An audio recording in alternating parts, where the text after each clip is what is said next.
Drama serial सावल यार पिया में आप लोग देखने वाले हैं कि एक बहुत ही बड़ी हकीकत खुलकर असलम के सामने आने वाली होती है, क्योंकि जैसे ही पिया की मां जकिया बेगम पिया को आगाही कर देती है कि बेटा तुम आलियार से मिलकर उसके घर वालों को समझाओ और बेहतर तो यही है कि उसके घर वालों को यहाँ पर लेकर आ जाओ अपने बाप के सामने और बाकी का मामला मैं संभाल लूँगी। तो जैसे ही पिया को ग्रीन सिग्नल मिलता है तो पिया काफ़ी ज़्यादा खुश हो जाती है और पिया ये बात अलियार को बताती है तो अलियार भी काफ़ी ज़्यादा खुश हो जाता है। लेकिन वो दोनों एक बहुत ही बड़ी गलतफहमी में जी रहे होते हैं और वही गलतफहमी उन दोनों की खुशियां लेकर डूबने वाली होती है।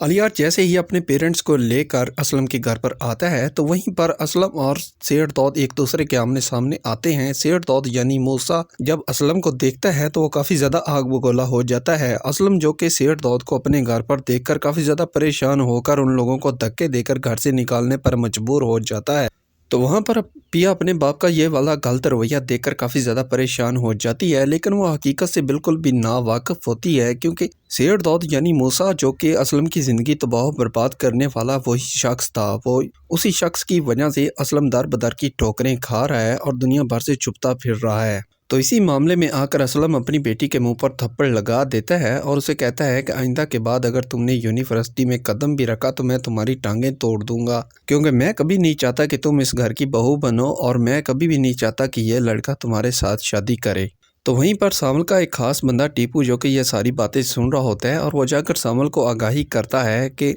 आपका सीन ऑन ही रहने वाला है, क्योंकि मैं अभी अभी उस्तानी जी के घर से ये वाली खबर सुनकर आया हूँ कि जो लोग रिश्ता देखने आए थे उन लोगों की बात कैंसिल हो चुकी है।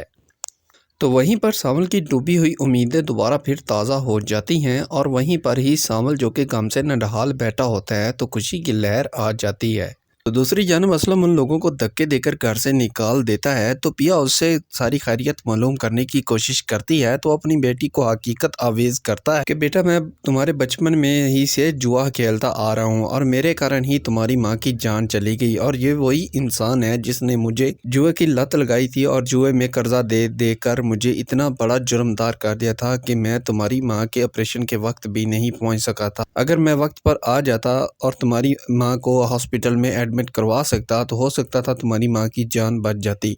लेकिन इसी इंसान के कारण मैं वापस घर में नहीं आ सका और तुम्हारी माँ की जान नहीं बच सकी और तुम लिहाजा बच गई थी। तो पिया जब सारी हकीकत सुनती है तो पिया भी काफ़ी ज़्यादा आग बगोला हो जाती है और वो फैसला कर लेती है कि वो अलियार को हकीकत से आगाह करेगी और उसे खरी खरी सुनाएगी